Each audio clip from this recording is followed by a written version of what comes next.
राधे राधे दोस्तों, मैं आपका साथी गुलशन सर। आज हम पहला चैप्टर शुरू करने जा रहे हैं मैथ का क्लास 10th के लिए।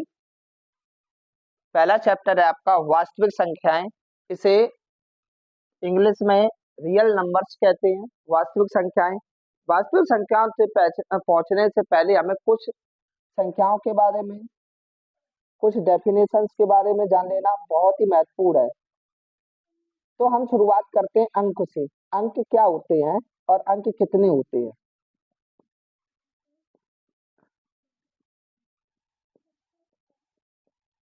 अंक को कहते हैं इंग्लिश में डिजिट्स। अंक जितने भी नंबर्स होते हैं वह सभी किससे बनाए जाते हैं? अंकों से ही बने होते हैं। चाहे आप कितना भी बड़ा नंबर बनाएंगे, वो केवल 10 अंकों से ही मिलकर बने होते हैं। वो अंक कौन कौन से होते हैं? 0, 1, 2, 3, 4, 5, 6, 7, 8, 9। इन्हीं 10 अंकों से ही कितनी बड़ी हम संख्या बनाना चाहें बना सकते हैं।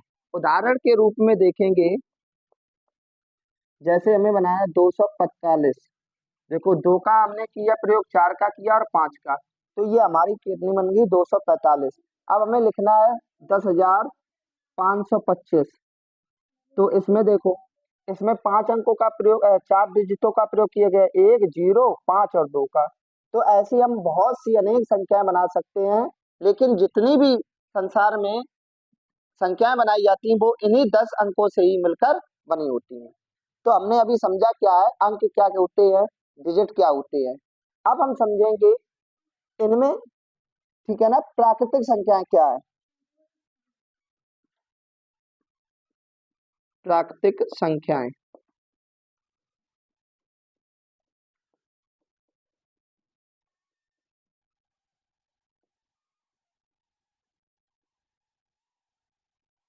प्राकृतिक संख्याएं क्या होती हैं? अंक के बाद आती हैं प्राकृतिक संख्याएं, जिसे अंग्रेजी में नेचुरल नंबर्स कहते हैं। नेचुरल नंबर्स क्या होती है? संसार में किसी भी वस्तु या कुछ भी काउंट करने के लिए हम जिन संख्याओं का प्रयोग करते हैं उन संख्याओं को हम प्राकृतिक संख्याएं कहते हैं। हम डेफिनेशन बना सकते हैं। हम गणना के लिए जिन संख्याओं का प्रयोग करते हैं, संख्याओं का प्रयोग करते हैं, प्राकृतिक संख्याएं कहलाती हैं।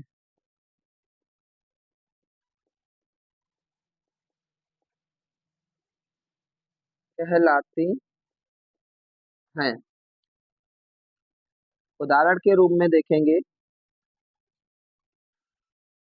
25, 35, 45, डॉट डॉट डॉट, ये सारी क्या है? प्राकृतिक संख्या। लेकिन अगर क्रम की बात करें तो प्राकृतिक संख्याएं कहाँ से स्टार्ट होती है? 1, 2, 3, 4, 5, 6, डॉट डॉट डॉट, अनंत तक जाती हैं। कहाँ तक जाती हैं? अनंत तक जाती हैं। यही आपकी क्या होती हैं? प्राकृतिक संख्याएं। प्राकृतिक संख्याओं के बाद आती हैं पूर्ण संख्याएं। पूर्ण संख्याएं, इसे हम होल नंबर कहते हैं।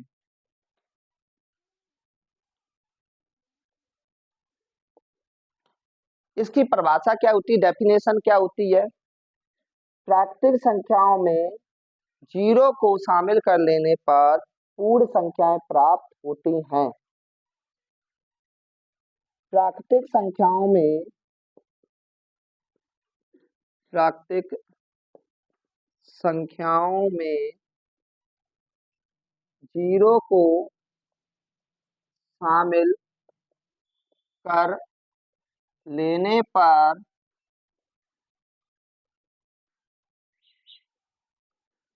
पूर्ण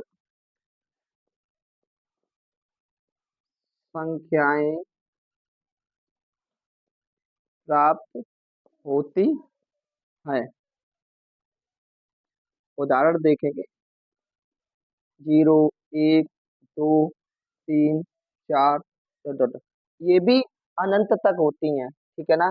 लेकिन स्टार्ट कहाँ से होती हैं? जीरो से। अगर कोई पूछे सबसे छोटी पूर्ण संख्या, सबसे छोटी पूर्ण संख्या बराबर एक, सबसे छोटी अगर प्राकृतिक संख्या पूछे, प्राकृतिक संख्या, तो क्या बताएंगे? एक। सबसे छोटी पूर्ण संख्या जीरो होगी, जीरो। यहाँ पे गलत लिख दिया था। सबसे छोटी प्राकृतिक संख्या एक होगी, ठीक है। और अगर कोई सबसे बड़ी प्राकृतिक संख्या या पूर्ण संख्या पूछे तो नहीं होती है, ठीक है ना। आप बता ही नहीं सकते हैं सबसे बड़ी पूर्ण संख्या क्या है। सबसे छोटी बता सकते हैं, लेकिन सबसे बड़ी पूर्ण और प्राकृतिक संख्या नहीं बता सकते। एक और फैक्ट ध्यान रखेंगे, अगला फैक्ट ध्यान रखेंगे कि सभी प्राकृतिक संख्याएं, सभी प्राकृतिक संख्याएं पूर्ण संख्याएं होती हैं, लेकिन सभी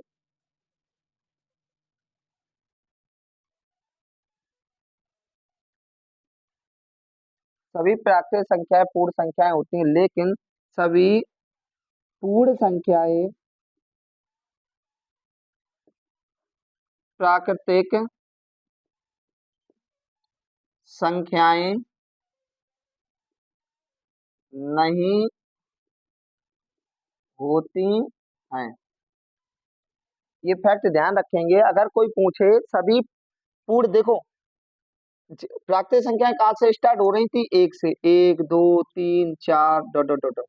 और पूर्ण संख्या जीरो से स्टार्ट हो रही, तो अंतर क्या है इसमें? इसमें जीरो बढ़ के है एक अंक, तो ये सभी इसमें आ जाएंगी, लेकिन ये सभी संख्याएं नहीं आएंगी। जीरो का हटा दिया जाएगा तो सभी संख्याएं आ जाएंगी। तो समझ में आ गई पूर्ण संख्याएं क्या कहते हैं, इसे इंग्लिश में होल नंबर कहते हैं।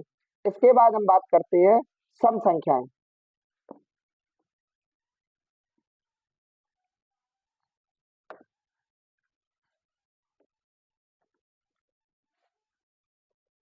सम संख्याएं, इसे इंग्लिश में कहते हैं इवन नंबर, इवन नंबर्स। वे संख्याएं जिन्हें हम दो से विभाजित कर सकते हैं, वे सभी संख्याएं सम संख्याएं कहलाती हैं। डेफिनेशन क्या है? वे संख्याएं जो दो से विभाजित हो जाएं, सम संख्याएं कहलाती हैं।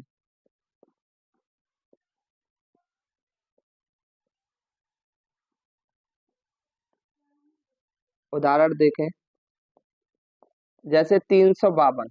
अब यहाँ पर देखेंगे 352 दो से पूरी पूरी कट रही है।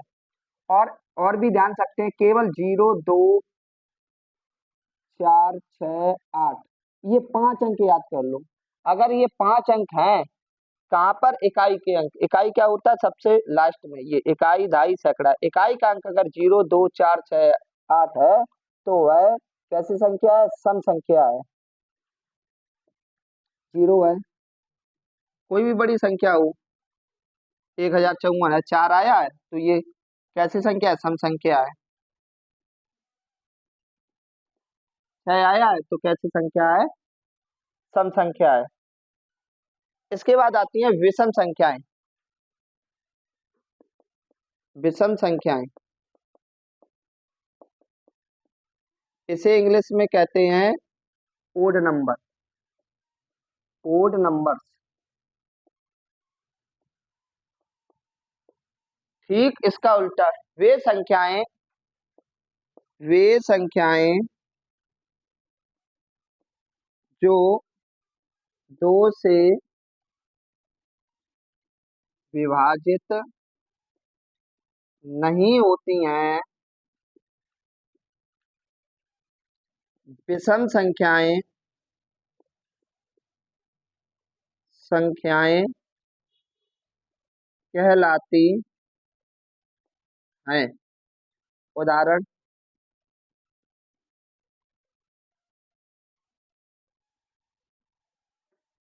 321,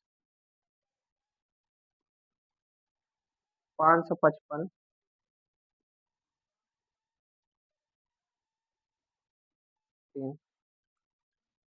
ऐसी बहुत सी संख्याएं हो सकती। इसके लिए भी ध्यान रखें, 1, 3, 5, 7, 9, 1, 3, 5, 7, 9 अगर इकाई का अंक है, यानी ये वाला लास्ट का अंक, तो ये संख्या कैसी होगी? विषम संख्या कहलाती है। अगर लास्ट में क्या हो, 1, 3, 5, 7 हो, तो वह संख्या विषम संख्या कहलाती है। तो हमें अच्छे से आप लोगों को समझ में आ गया होगा सम संख्याएं और विषम संख्याएं क्या होती हैं, वास्तविक संख्याएं। इसके आगे पढ़ेंगे हम भाज्य संख्याएं क्या होती हैं, अभाज्य संख्याएं क्या होती हैं। इसके बाद पढ़ेंगे वास्तविक संख्याएं क्या होती हैं। अब हम जानेंगे अभाज्य संख्याएं क्या है।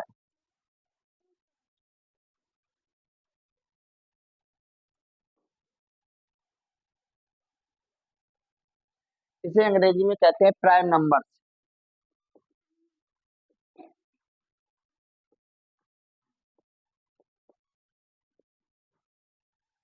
अभाज्य संख्याएं इसे अंग्रेजी में क्या कहते हैं? Prime numbers. वे संख्याएं, या फिर और अच्छे से लिखें, एक से बड़ी वे संख्याएं जो एक और स्वयं के अलावा किसी और संख्या से ना कटे। अभाज्य संख्याएं कहलाती हैं। उदाहरण, हम यहाँ पर 1 से लेकर 100 तक की अभाज्य संख्याएं लिखेंगे, जो हमारे लिए बहुत इंपॉर्टेंट है। उनको हमेशा याद रखेंगे, जो कि गुणनखंड करने में हमारी सहायता करते हैं। कौन कौन सी होती है? 2, 3, 5, 7, 11, 13, 17, 19, 23, 29, 31, 37, 41, 43, 47, 53, 59, 61, 67, 73, 79, 71 और हो जाएगी, 71, 73, 79, 83, 89, 97। तो एक से 100 तक 25 अभाज्य संख्याएं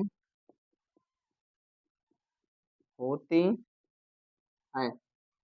अब काउंट करके देखो, 1, 2, 3, 4, 5, 6, 7, 8, 9, 10, 11, 12, 13, 14, 15, 16, 17, 18, 19, 20, 21, 22, 23, 24, 25। सबसे छोटी अगर पूछी जाए, सबसे छोटी सबसे छोटी अभाज्य संख्या संख्या 2 होती है।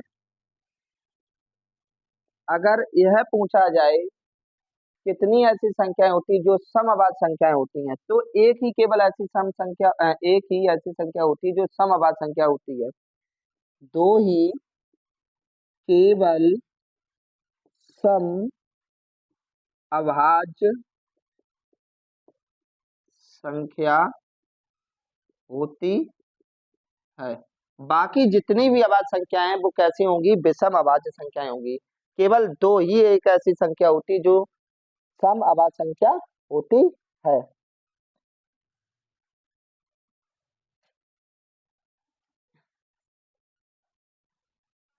अभी आपने 2 अंकों तक की अभाज्य संख्या यानी 1 से 100 तक की अभाज्य संख्याएं पढ़ी। अब हम अगर और बड़ी संख्या दे दी जाती और ये पता करना होता कि यह संख्या अभाज्य है कि नहीं, तो कैसे पता चलता है, तो उसको भी देखेंगे। अगर एक से बड़ी है, मतलब 2 अंकों से बड़ी संख्या है, 1 से 100 तक तो हमें लर्न करनी होगी, मुझे याद रखना होगा, ध्यान रखना होगा। और अगर उससे बड़ी है तो कैसे पहचानेंगे ये अभाज्य संख्या है कि भाज्य संख्या है। जैसे 103 संख्या है, तो हम यहाँ पर देखेंगे ये किसके वर्ग से कम है, 11 का वर्ग, क्योंकि 11 का वर्ग क्या होता है, 121 होता है, और यह 121 से छोटी है। 103 जो है वो 121 से कैसी है, छोटी है, 121 बड़ी है।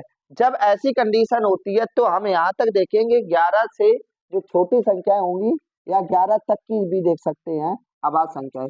तो 11 तक की अभाज्य संख्या क्या होती है, 2 होती है, 3 होती है, 5 होती है, 7 होती है, फिर 11 होती है। अगर इन संख्याओं से ये संख्या कट रही है तो भाज्य संख्या है। अगर नहीं कट रही है तो अभाज्य संख्या है। 2 से काटेंगे, नहीं कटेगी। क्यों नहीं कटेगी, 2 से काटने का रूल होता है 0, 2, 4, 6, 8। इकाई का अंक क्या होना चाहिए, 0, 2, 4, 6, 8, तो वो 2 से कटती है, तो इसका मतलब ये 2 से भी नहीं कटेगी। अब 3 से देखेंगे, 3 का रूल क्या होता है, अंकों को जोड़ लेते, 1 + 0 + 3, जोड़ेंगे 4। जब अंकों को जोड़ लेते हैं फिर उसमें 3 का भाग करते हैं, अगर पूरा पूरा चला जाता है तो वो 3 से विभाजित हो जाती है, अगर नहीं जाता है तो वह 3 से विभाजित नहीं होती है। तो 4 में 3 का देंगे, 3 एकम 3, 1 बच जाएगा शेष पर, तो ये 3 से भी विभाज्य नहीं होगी। 5 से देखेंगे, 5 का रूल होता है, 5 का रूल होता है इकाई का अंक, इकाई का अंक क्या होना चाहिए, 0 और 5। अगर 0 और 5 है तो वह संख्या किससे विभाजित हो जाएगी, 5 से हो जाएगी। इकाई का अंक यहाँ पर 3 है तो ये 5 से भी विभाजित नहीं होगी। 7 का रूल क्या होता है, 7 का रूल तो आप पढ़ा सकते हैं लेकिन वो कठिन पड़ेगा, इससे बढ़िया कि 7 का भाग ही दे दो, आसान रहता है। तो 7 एकम 7, 3 बचा 33, 7 × 4 = 28, नहीं जाएगा 7 से भी। 11 से देखेंगे, 11 तो वैसे भी बड़ा है, 11 11 121 हो रहा है, तो ये 11 से विभाजित नहीं होगी। तो इससे हमें पता चला ये किसी भी संख्या से विभाज्य नहीं है। तो 103 जो है वो कैसी संख्या है, अभाज्य संख्या। अगर आपका 3 से अंकों की आ जाए या 3 से बड़ी अंकों की संख्या आ जाए तो हम ऐसे पता कर सकते हैं यह संख्या भाज्य है कि अभाज्य है। अब हम जानेंगे भाज्य संख्याएं क्या होती हैं।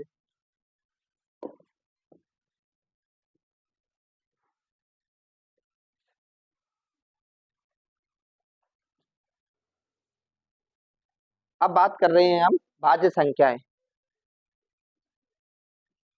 भाज्य संख्याएं इसे इंग्लिश में बोलते हैं कंपोजिट नंबर, कंपोजिट नंबर्स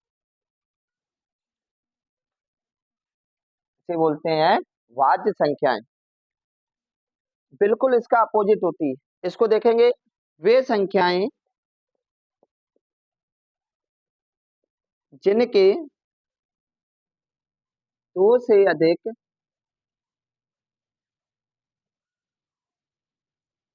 अधिक गुणनखंड होते हैं, भाज्य संख्याएं कहलाती हैं। इसको और सरल परिभाषा समझें, या अभाज्य संख्याओं को छोड़कर सभी भाज्य संख्याएं कहलाती हैं। लेकिन ये ध्यान रखना है इसमें एक शामिल नहीं है। उदाहरण देखेंगे, जैसे आपका 4, 6 हो गया, 8 हो गया, 9 हो गया, 12 हो गया, डॉट डॉट डॉट। अब यहाँ पर देखिए, यहाँ पर ये गुणनखंड का मतलब क्या है समझ में आए। देखो 4 है, 4 किन किन संख्या से कटेगी, 1 से कटेगी, 2 से कटेगी, 4। तो 2 से अधिक गुणनखंड हो गए। जब 2 से अधिक गुणनखंड हो जाएंगे तो वह कैसी हो जाएगी, भाज्य संख्या। अगर केवल 2 गुणनखंड होते तो कैसी संख्या हो जाती, अभाज्य संख्या हो जाती है। ठीक है ना। तो अभाज्य संख्याएं आपको समझ में आ गई होगी। अब यहाँ पर 2-3 पॉइंट लिखते हैं। एक पॉइंट ये है, एक, ना तो भाज्य है ना ही अभाज्य है। सबसे छोटी भाज्य संख्या 4 है। नेक्स्ट एक और पॉइंट समझेंगे। सबसे छोटी अगर पूछी जाए, सबसे छोटी सम भाज्य संख्या,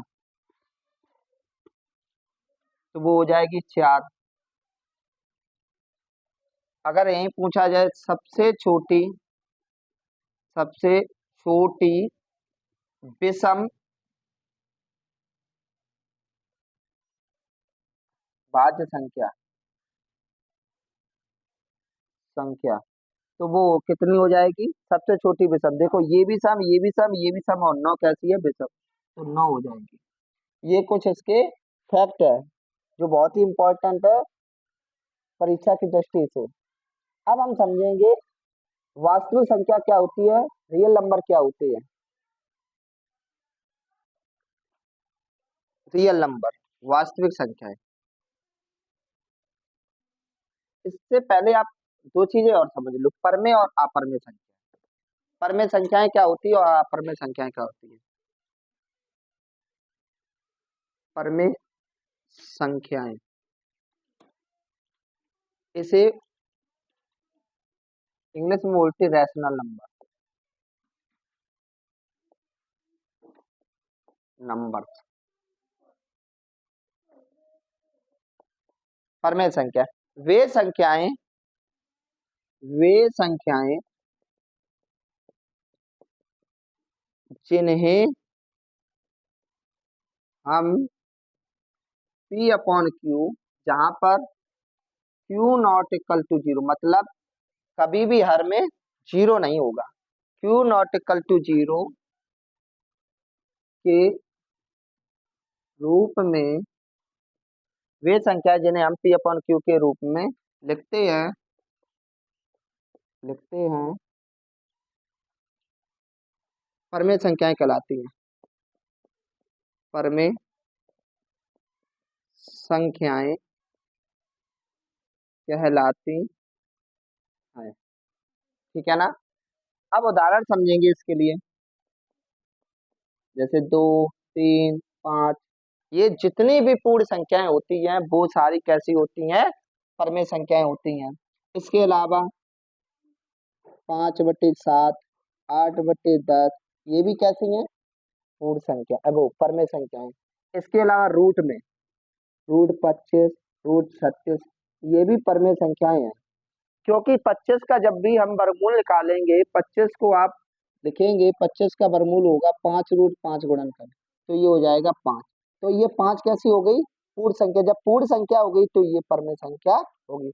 इसका एक फैक्ट ध्यान रखेंगे बेटा, परमेय संख्याएं किसे कहते हैं, ये ध्यान रखेंगे, जितनी भी सभी पूर्ण संख्याएं सभी पूर्ण संख्याएं परमेय संख्या होती हैं। इसके बाद पढ़ समझेंगे अपरमेय संख्याएं।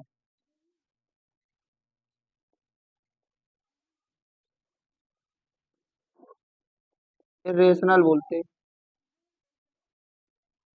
रेशनल नंबर, अपरिमेय संख्या। ठीक इसका उल्टा वे संख्याएं जो पी अपॉन क्यू के रूप में नहीं लिख सकते हैं उन्हें हम परिमेय संख्याएं कहते हैं। वे संख्याएं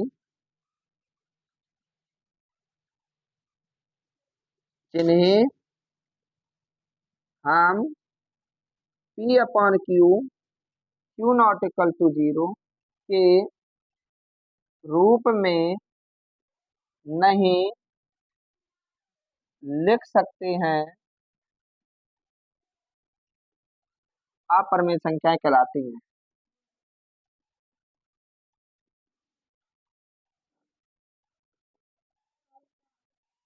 कहलाती हैं, कहलाती हैं। उदाहरण के लिए समझेंगे,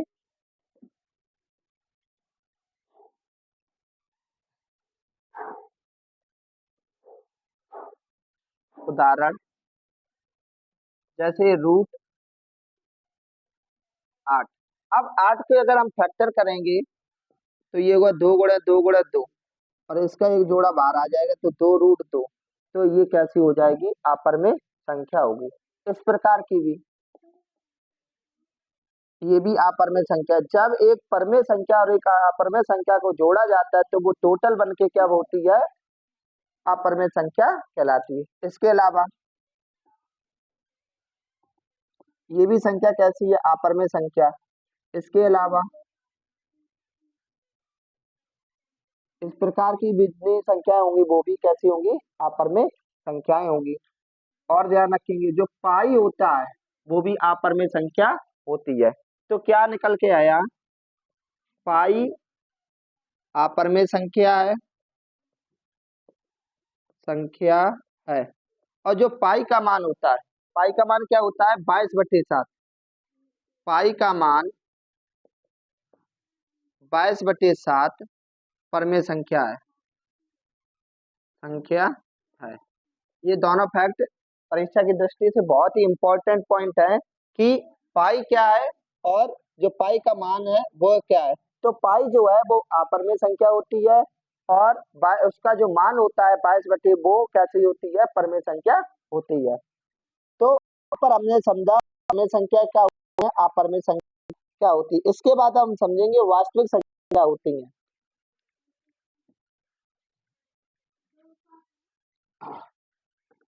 वास्तविक संख्याएं,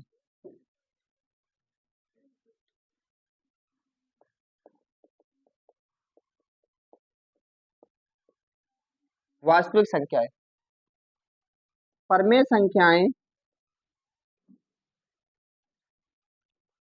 या अपरिमेय संख्याएं, संख्याएं वास्तविक संख्याएं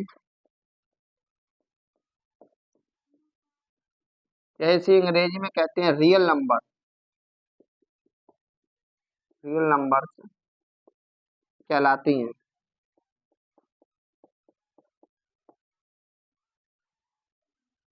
दोस्तों आज का वीडियो यहीं तक खत्म करते हैं। अगर वीडियो पसंद आए तो मेरे वीडियो को लाइक करें, कमेंट्स करें और शेयर करें। ऐसी और सी वीडियो देखने के लिए हमारे चैनल गुलशन सर 359 को सब्सक्राइब करें।